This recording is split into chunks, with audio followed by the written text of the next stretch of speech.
Hey yo guys, time for another DVD review. Now we're finally going to finish the PWG collection. We're going to be reviewing All-Star Weekend 5 Night 2. Now this was a show that definitely topped Night 1. First off, we started with a great no DQ contest between Kevin Steen and Joey Ryan.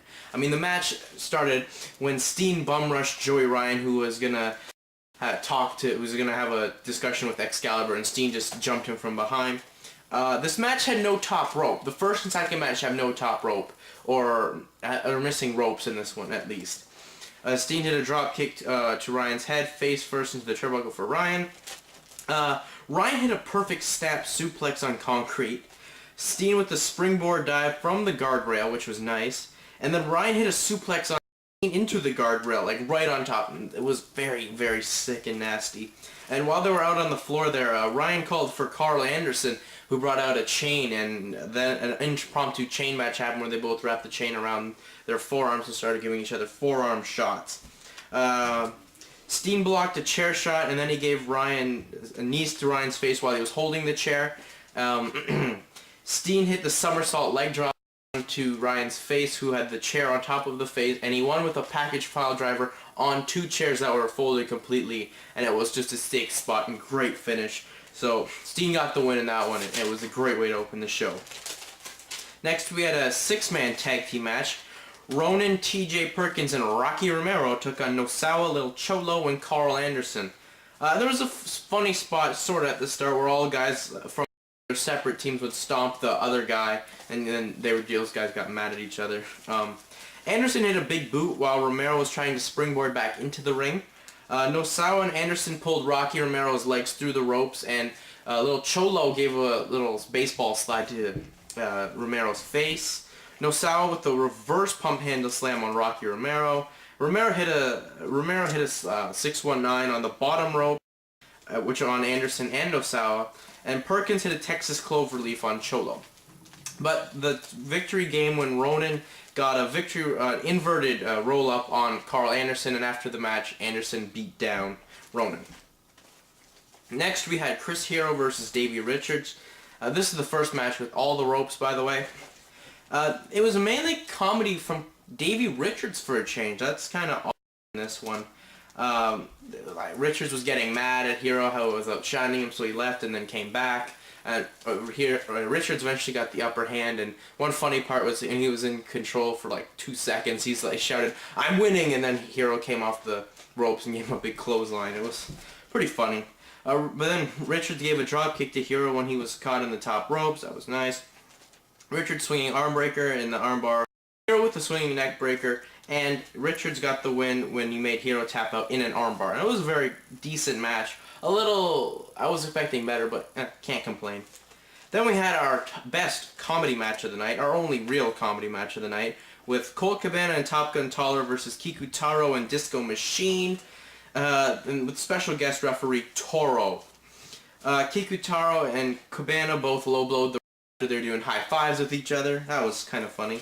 Kikutaro, Cabana hit the flying asshole on Kikutaro, and Kikutaro gave special referee Toro stink face, and then Cabana would keep pushing him back in, and then eventually Cabana gave the Toro stink face of his own.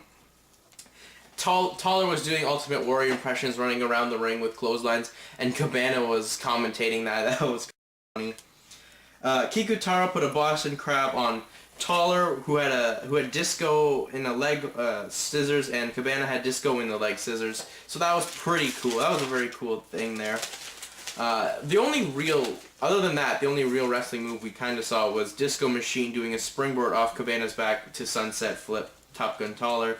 And Colt Cabana was promoting the move he was about to do, and he apologized to the PWG that he had to go to WWE. Colt got the win with the Colt 45, and after the match, Kikutaro wished Cabana luck in WWE, and if he gets fired, to make sure to come back to PWG. Then we had Alex Shelly versus Claudio Castagnoli.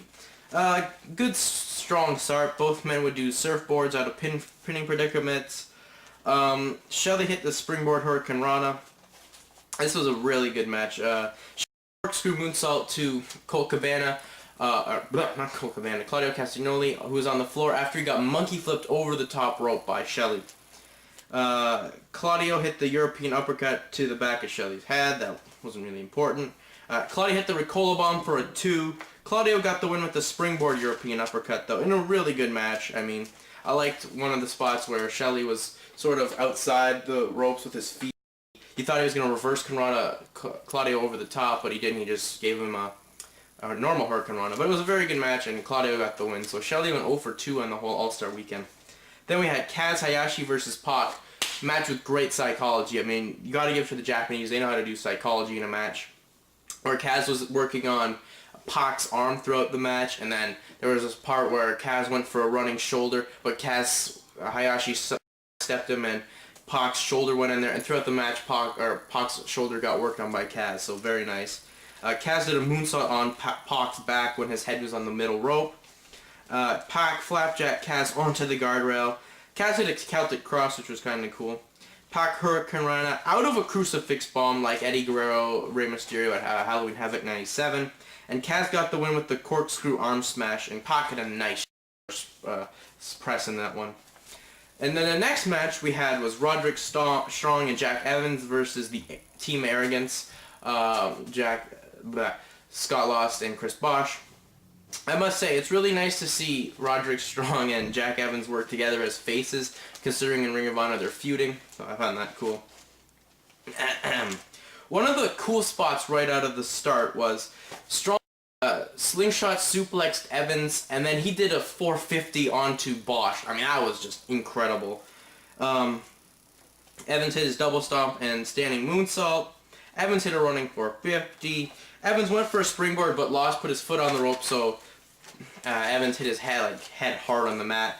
Bosch hit a perfect fisherman suplex. I like their double team moves of the Arrogance, where Bosch would do a toe hold onto, and Evans' face went right into Lost's knee. Evans, from a powerbomb position, flipped out in Strong's knees to Bosch, who was in the middle rope.